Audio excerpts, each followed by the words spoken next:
أعوذ بالله من الشيطان الرجيم. بسم الله الرحمن الرحيم. وإن تعجب فعجب قولهم أإذا كنا ترابا. دوسرا سبق ہے تفسیر سورہ رعد برائے جماعت دہم طلبہ اور طالبات کے لیے جو خیبر پختونخوا کے ساتھ تعلق رکھتے ہیں. پہلے ہم نے تفسیر کیا ہے سورہ ہود کا. اس سے فارغ ہونے کے بعد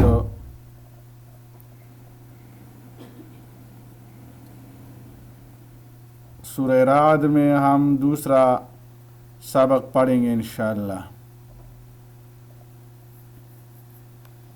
وَإِن تَعْجَبْ اور اگر آپ کسی بات پر تعجب کرے فَعَجَبٌ قَوْلُهُمْ تو ان کی یہ بات عجیب ہے. اَإِذَا كُنَّا تُرَابًا کہ کیا جب ہم مٹی ہو جائیں گے. أَإِنَّا لَفِي خَلْقٍ جَدِيدٍ تو کیا ہم نئے سرے سے پیدا کیے جائیں گے. أُولَئِكَ الَّذِينَ كَفَرُوا بِرَبِّهِمْ یہ وہ لوگ ہیں جنہوں نے اپنے رب کا انکار کیا. وَأُولَئِكَ الْأَغْلَالُ فِي أَعْنَاقِهِمْ اور یہی لوگ ہیں کہ ان کی گردنوں میں طوق ہوں گے. وَأُولَئِكَ أَصْحَابُ النَّارِ هُمْ فِيهَا خَالِدُونَ اور یہی آگ والے ہیں وہ اس میں ہمیشہ رہنے والے ہیں. قیامت کے وقوع اور دوبارہ زندگی پر منکرین کا تعجب بذات خود باعث تعجب ہے. دوبارہ پیدا ہونے سے انکار در حقیقت اللہ کی قدرت کاملہ کا انکار ہے.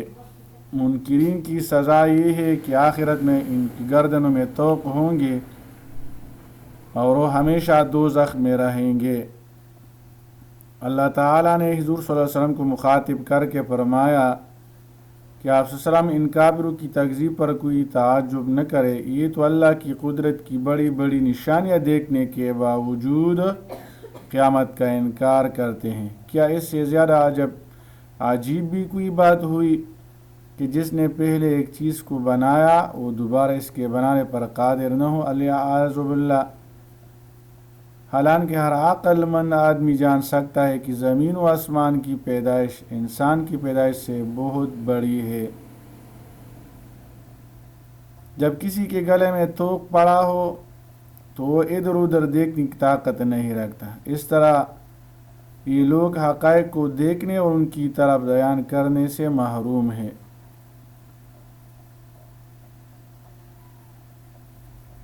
وَيَسْتَعْجِلُونَكَ بِالسَّيِّئَةِ اور وہ آپ سے برائی کو جلدی طلب کرتے ہیں قبل الحسنہ بلائی سے پہلے. وَقَدْ خَلَتْ مِن قَبْلِهِمُ الْمَثُلَاتُ حالانکہ یقیناً ان سے پہلے کئی عبرتناک مثالیں گزر چکی ہیں. وَإِنَّ رَبَّكَ لَذُو مَغْفِرَةٍ لِلنَّاسِ اور یقیناً آپ کا رب لوگوں کے لیے بہت مغفرت فرمانے والا ہے علی ظلمہم ان کے ظلم کے باوجود. وَإِنَّ رَبَّكَ لَشَدِيدُ الْعِقَابِ اور یقیناً آپ کا رب بہت سخت سزا دینے والا ہے. منکرین کا اعتراض یہ تھا کہ رسول اللہ صلی اللہ علیہ وسلم کی مخالفت پر عذاب الہی کیوں نہیں آ جاتا. مثلات سے مراد ایسی سزا ہے جو انسان کو سب کے سامنے رسوا کرے اور دوسروں کے لیے عبرت کا ذریعہ بنے. پچھلی قوموں کی عبرتناک مثالیں دیکھ کر موجودہ منکرین عبرت حاصل نہیں کرتے. اللہ بڑی مغفرت والا ہے. البتہ نعمت وحی سے مستفید نہ ہونے اور اپنی سرکشی پر ڈٹے رہنے والوں کو وہ سخت عذاب دینے والا ہے. منکرین حق کی یہ درینہ عادت ہے کہ اسلام کی حقانیت کے جو روشن دلائل ان کے سامنے پیش کیے جاتے ہیں ان میں تو غور فکر کی زحمت گوارا نہیں کرتے۔ البتہ منکروں کے لیے اللہ نے جو عذاب مقدر کیا ہے اس کے جل آنے کے لیے بڑا شور مچاتے ہیں۔ انہوں نے اسلام کی حقانیت کی صرف ایک دلیل اپنے ذہن میں جمائی ہوئی ہے کہ اگر وہ عذاب اتر آیا تو یہ نبی بھی سچا اور اس کا دین بھی برحق، اور اگر ان کی فرمائش کے مطابق عذاب نہ اترا اور انہیں سوچنے کی مزید مہلت دے دی گئی تو بس یہ فیصلہ کر بیٹھتے ہیں کہ سب کچھ من گڑت اور کوکلی دم کیا ہے، معاذ اللہ۔ وہ نادان یہ بھی نہیں سوچتے کہ اگر وہ عذاب ان پر نازل کر دیا جائے اور اس وقت اسلام اور داعی اسلام کی صداقت کا یقین انہیں آ بھی جائے تو اس سے آخر انہیں کیا فائدہ ہوگا۔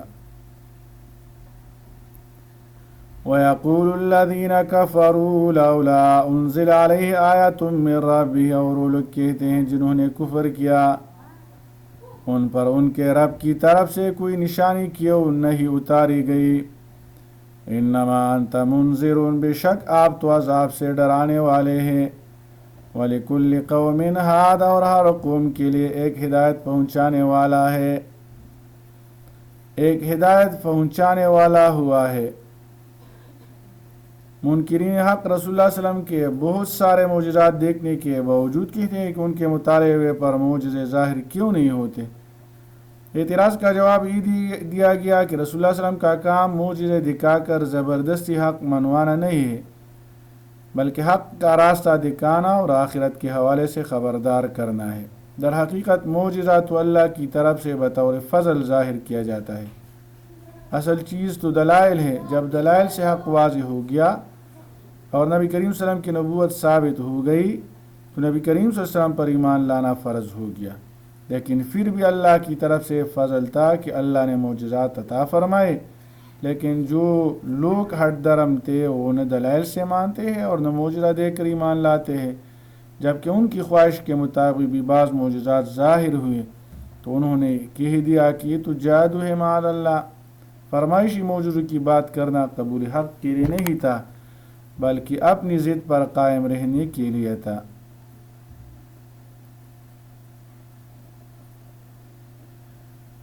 اللہ یعلم ما تحمل کل انثی، اللہ جانتا ہے جو ہر مادہ اٹھائے ہوئے ہے، وما تغیض الارحام، اور اس کو بھی جو کچھ رحموں میں کمی ہے، کمی بیشی ہوتی رہتی ہے۔ وما تزداد زیادتی، بیشی، تغییر کمی، اور اس کو بھی جو کچھ رحم میں کمی اور بیشی ہوتی رہتی ہے۔ وَكُلُّ شَيْءٍ عِندَهُ بِمِقْدَار، اور اس کے ہاں ہر چیز کا اندازہ مقرر ہے۔ اللہ کی صفت علم کے مظاہر کا بیان ہے۔ ہر مادہ کے رحم میں پرورش پانے والے کا کامل علم صرف اللہ ہی کو ہے۔ حمل کی درست مدت کا علم بھی اللہ کے علاوہ کسی کو نہیں۔ کائنات میں ہر شے اپنی پوری مقدار کے ساتھ اللہ کے علم میں ہے۔ مشرکین مکہ کی خواہش کے مطابق اس لیے نشانی نہیں بھیجی گئی کہ تمام امور کی حکمتوں کو صرف اللہ جانتا ہے۔ اس ہی کے علم میں ہے کہ کون سی چیز دنیا میں کب وقوع پذیر ہونی چاہیے۔ وہ کفار کے جاہلانہ افکار و خیالات کا ہرگز پابند نہیں ہے۔